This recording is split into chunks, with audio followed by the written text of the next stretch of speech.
Dear listeners, this is Secrets in the Smoke. Settle in. Breathe slow. And let the darkness do the talking. Have you ever walked into a place that felt like it was alive, and not in a good way? Not haunted.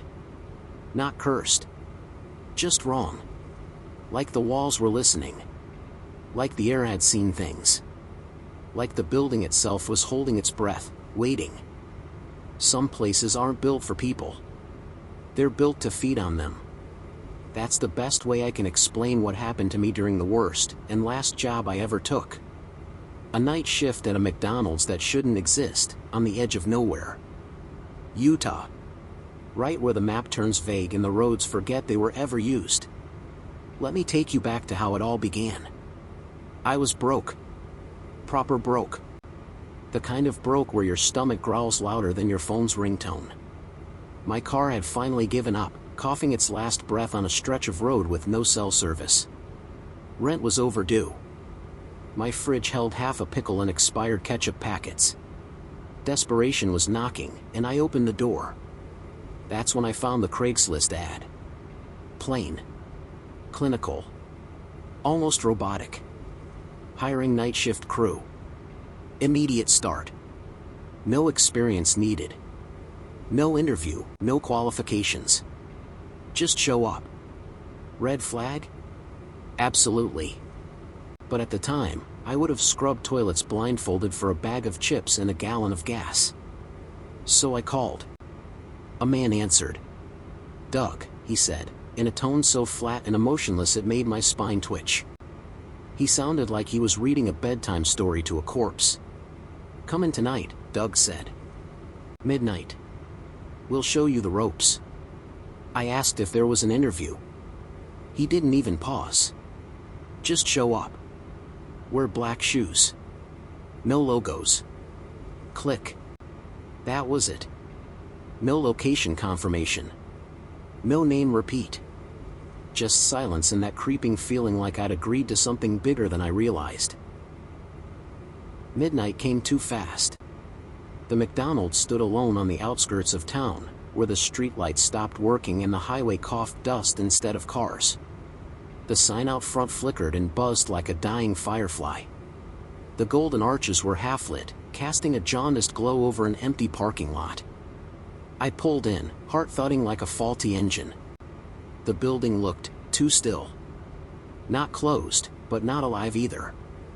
When I stepped inside, the first thing I noticed wasn't the smell of fries or grease. It was cold. Hospital cold. Morgue cold. The kind of cold that has nothing to do with air conditioning. Everything was spotless, but in a way that felt unnatural. Like someone had been scrubbing the same surface for hours, trying to erase something that wouldn't come off. And there he was. Doug. Mid-50s. Gaunt. Skin pale as printer paper. No smile. No greeting. Just a blank stare and a piece of paper shoved into my hands like a court summons. The words were printed in thick, ominous black ink. The title. Rules for the Night Shift. Doug's voice cracked the silence. Read this. Memorize it. Break a rule, and you're done. There were 7 rules. 7. Never open the drive-thru window after 1:11 a.m. No exceptions. If the fryer dings more than twice in a row, unplug it. Wait 5 minutes. Do not check inside. If a customer knocks on the lobby door between 2 o'clock and 2:15 a.m., ignore them. They are not real. The ice cream machine cleans itself at 3 a.m. Do not interrupt it. If you hear the sound of a baby crying near the mop sink, turn the radio to static. Leave it that way until the crying stops. Between 3:33 and 3:44 a.m., do not make eye contact with your reflection. Never, ever go into the play place after midnight. I don't care what you hear. I snorted. Not laughed, just an automatic nervous sound. Doug didn't blink. Didn't smile. Didn't flinch. This isn't a joke, he said, his tone sharp enough to draw blood. Follow the rules. And then he just turned and walked into the kitchen, like he'd delivered a weather report. That was the beginning. I hadn't even punched in yet. But already, I felt it. This job wasn't a job. It was a test. Or a trap. And I just stepped into the deep end, wearing bricks for shoes. The first hour? Surprisingly normal. Deceptively so. That kind of normal where the silence is too still. Like the world is holding its breath right before it screams. I kept my head down. Wiped trays. Stacked ketchup packets into perfect little pyramids. Watched the dusty break room monitor replay the same 5 minutes of footage on an eternal loop. It was dull. But dull felt safe. Until it didn't. It began softly. A sound so faint I thought I imagined it at first. Tap, tap. A pause. Then again, tap, tap, tap. Fingers? Knuckles? Something in between? It was coming from the drive-thru window. Rule 1 came screaming back into my head like a siren. Never open the drive-thru window after 1:11 a.m. No exceptions. I glanced at the glowing red digits on the microwave clock. 1:09 a.m. 2 minutes. That's all the space I had between following the rules, and whatever came after. I crept closer to the drive-thru. The lights outside had dimmed somehow, like someone had turned reality down a notch. The tapping had shifted now. It had rhythm. Purpose. It was trying to get my attention. Or wear me down. I checked the monitor for the drive-thru camera. Nothing. No static. No glitch. Just pitch black, as if the camera itself had closed its eyes. Then the tapping escalated. A knock. Hard, sharp, intentional. And then another. And another. Boom boom. Boom boom. Like it was matching the beat of my heartbeat. And then came the voice. Muffled at first. A whisper pressed through glass. Hey. I see you. Open up. My throat constricted. I felt heat rise under my collar despite the cold air, like my body couldn't decide if I was about to run or collapse. The voice was male. Calm. Too calm. The kind of calm that only ever precedes something violent. I took a step back, instinctively. Then it spoke again. You forgot my order. I paid already. There was no sound of a car. No hum of an engine. Just that voice, clear as if it was being piped into the building. I didn't answer. Didn't move. Just stared at the floor like it might offer an escape. Silence. Long enough to start to hope it was gone. Then, the voice changed. Sweetie? Come on. Let me in. It's cold. My spine turned to glass. That voice, that was my mother. Same tone. Same lilt. Same phrasing she used when she used to knock on my door during storms and say, "Honey, let me in. I just want to keep you safe." Only thing is, my mother's been dead for 3 years. I buried her. I saw the casket close. But her voice was outside that window. My legs gave out. I slumped against the wall, breathing like I'd forgotten how. Shaking, full body tremors like my bones were trying to escape. And I swear on everything, the glass began to fog up. No breath. No presence. But moisture. Like someone invisible was breathing inches away. I did the only thing I could think of. I stumbled to the supply closet, slammed the door, and turned the lock with a trembling hand. In the dark, I crouched between boxes of bleach and straws, and held my breath like the air itself had turned traitor. Outside the door, I could still hear her voice. Softer now, pleading. Melting between words that no longer sounded like anything human. And then, silence.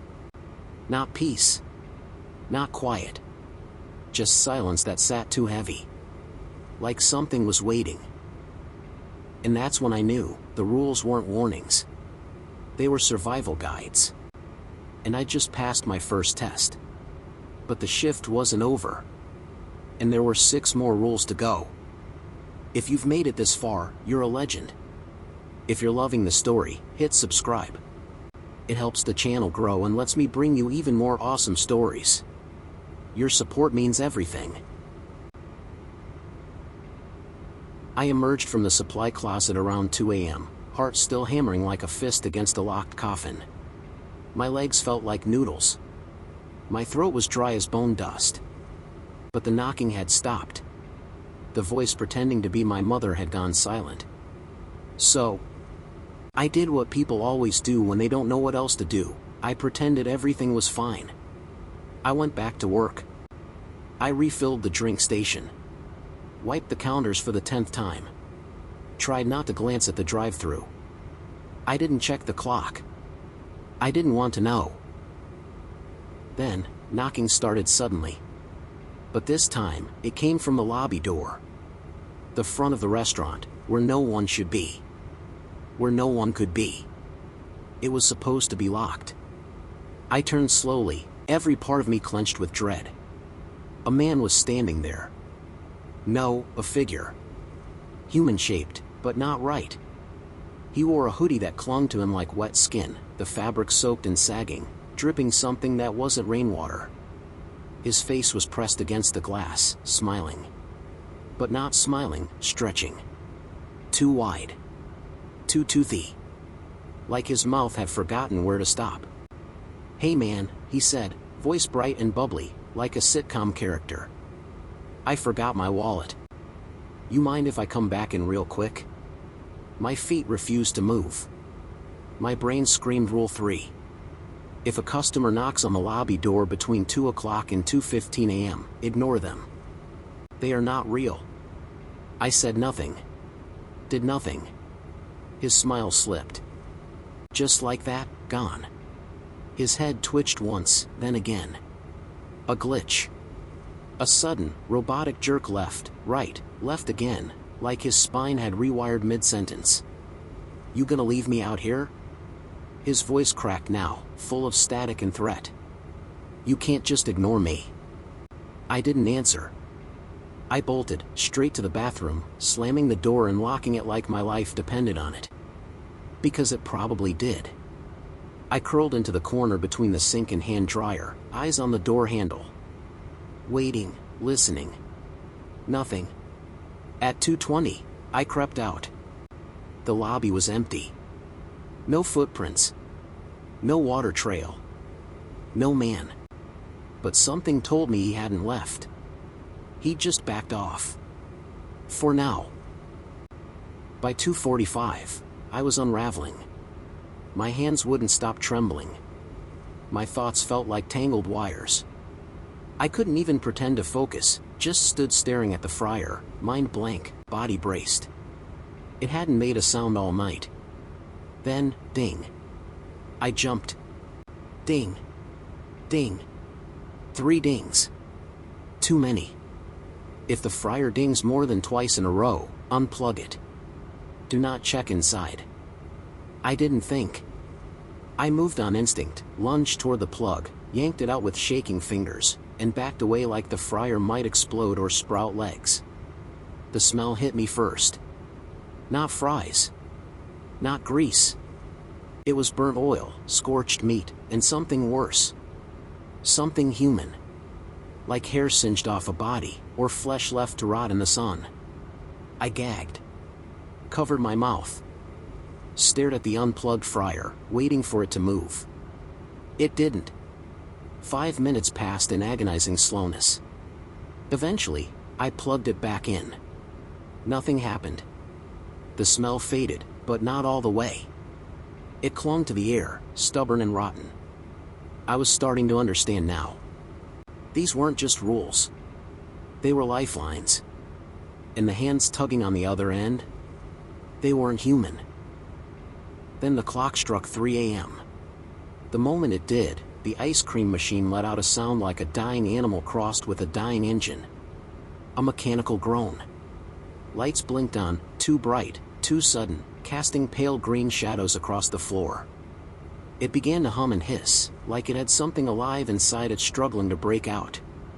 Thick sludge oozed from the nozzle. But it wasn't ice cream. It was gray-white, bubbling, and had the texture of melting plastic. And the smell, ammonia, bleach, and rot, burned my nostrils. I backed away, afraid it might reach out, might look at me. And just as I whispered to myself, "What the hell is happening?" I heard it. The crying. Faint, at first. Almost a whimper. Then steady. It was a baby. And it was coming from the back corner, where the mop sink was. Rule 5. If you hear the sound of a baby crying near the mop sink, turn the radio to static. Leave it that way until the crying stops. I ran. Not toward the sound, but toward the radio. It sat on a shelf in the supply room, buzzing with soft elevator music. I grabbed the dial. But it wouldn't move. It was like trying to turn a cement block. My heart thundered. The crying got louder. Closer. I tried again. Nothing. My fingers slipped with sweat. I screamed, cursed, slammed the side of the radio, and twisted again, hard. It turned. Static hissed through the speaker like an exorcism. The crying spiked, a high, angry shriek that shattered something inside me. Then, all at once, silence. Not relief. Not safety. Just silence. Like whatever had been crying, had started watching instead. I stood there, breathing like I'd run a marathon. My bladder screamed. And honestly, I almost wet myself. But I made it. 3 rules down. 4 to go. And if I was right, the worst hadn't even started yet. At 3:33 a.m., I made a mistake. One small slip. One glance. And it almost ended me. I went to the bathroom. I needed a breather. I needed to feel human again. The cold tile. The dim light. The flickering fluorescent above the mirror. I didn't mean to look. I swear to whatever's left of my sanity, I wasn't trying to break Rule 6. Between 3:33 and 3:44 a.m., do not make eye contact with your reflection. I was just washing my hands. Trying to scrub the grime of fear off my skin. Trying to pretend I hadn't heard crying babies, glitching men, and machines that bled bleach. But when I glanced up, just a flick of the eyes, I saw it. I didn't mean to look. I swear to whatever's left of my sanity, I wasn't trying to break Rule 6. Between 3:33 and 3:44 a.m., do not make eye contact with your reflection. I was just washing my hands. Trying to scrub the grime of fear off my skin. Trying to pretend I hadn't heard crying babies, glitching men, and machines that bled bleach. But when I glanced up, just a flick of the eyes, I saw it. My reflection didn't move. I blinked. It didn't. I shifted. It stood still. Like a photograph frozen in a moment I hadn't lived yet. Then, it smiled. Not my smile. Too wide. Too sharp. Like it had too many teeth and no reason to hide them anymore. It tilted its head like it was examining me. Amused, hungry. Then it stepped forward. But I didn't. It moved first. It moved without me. I ran. Didn't dry my hands. Didn't flush. Didn't look back. And I will never, never go in that bathroom again. By then, my mind was unraveling like an old VHS tape in a microwave. I'd made it this far by following the rules. Each one had nearly broken me, but breaking one? That would have done worse. So I clung to the last line on that paper like it was a lifeline made of razor wire. Rule 7, never, ever go into the play place after midnight. I don't care what you hear. The play place sat in the far corner of the lobby. Plastic tubes, slides, nets. A place meant for laughter and scraped knees. But now it looked like the ribcage of something long dead, just barely pretending to be fun. It was quiet. At first. But then, the thuds started. Soft at first. Like a foot slipping. A body dragging. Like something crawling. I told myself it didn't matter. Not my business. Not my shift. Not real. But then, a voice came. Please help. I'm stuck, it's dark. It was a child's voice. High and fragile. Exactly what it needed to be. I froze. Heart pounding. I didn't move. Didn't breathe. Then, again. Please. My leg. I'm hurt. I can't move. It sounded scared. Lost. So very human. And for a split second, I almost believed it. My foot lifted. Just an inch. Just enough to turn toward the play place. Then, it laughed. Not a child's laugh. Not even close. Low. Scraping, mocking. Like sandpaper on bone. You almost broke a rule, it said. It spoke. Not cried. Not screamed, spoke. And its voice wasn't coming from inside the play place. It was coming from inside my head. I didn't think. Didn't scream. I ran. And that's when I knew, this place isn't a restaurant. It's a trap with a drive-through. Every rule was a dare. Every sound, a snare. And the ones who break the rules, they don't get written about. They get replaced. Doug showed up at exactly 6 a.m. Not a minute early. Not a second late. Like he'd been waiting outside the entire time, watching, listening. Or worse, counting. He stepped inside with his usual dead stare, skin like old paper, and said only, "You made it." Most don't. That was it. No congratulations. No concern. Just that. I asked the question that had been chewing on the inside of my skull all night. What is this place? Doug shrugged. A little too casually. Like I'd asked him how the coffee machine worked. It's a job. You want night shifts or not? That should have been my moment. My exit. My cue to run and never look back. But I didn't. Because rent was still due. Because my car still didn't start. Because I was too deep in now, and something inside me needed to know more. So I came back. Every night. At first, the rules stayed the same. 7 lines on a greasy paper, typed in bold font. Then one night, there were 10. Next week, 12. Now, 27. And they're not just rules anymore. They're warnings. Some don't even make sense until they do. Rule 19, do not acknowledge the birthday clown if he waves. Rule 23, if the nugget box breathes, put it in the walk-in freezer. And you might laugh. I did too. Until I saw the clown. Until I heard the nugget box breathing like a paper bag in labor. Last week, one of the new hires, Jason, broke Rule 1. He thought it was all some hazing prank. At 1:12 a.m., he opened the drive-through window. Just to see what happens. We never saw him again. The security footage? Glitched. Like someone chewed through the frames and spat out static. Doug didn't even blink. No investigation, no questions. Just another name scratched off the schedule. This job pays in cash. No taxes. No W-2s. No paper trail. Just an envelope at the end of the week, thicker than it should be. But at some point, it stopped being about the money.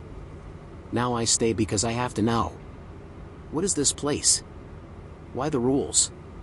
And who, or what, am I actually working for? Because this isn't a restaurant, It's a ritual. A machine that runs on obedience and fear. And I'm starting to think I'm not on the outside of it anymore. I'm part of it. So tonight, I'm breaking Rule 7. The one they say never to test. The one that's been there since the beginning. Never, ever go into the place after midnight. I don't care what you hear. But I hear it now. Every night. The thuds.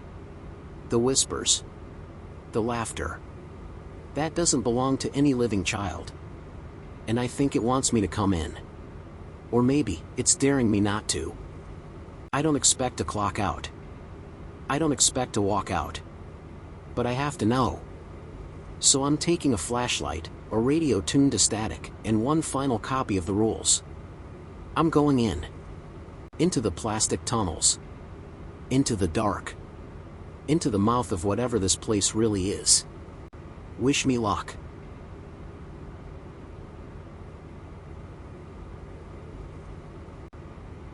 Thanks for listening. If that story gave you chills, imagine what's coming next. Hit subscribe, drop a like, and share it with someone who thinks they're brave enough. We'll see you in the next nightmare.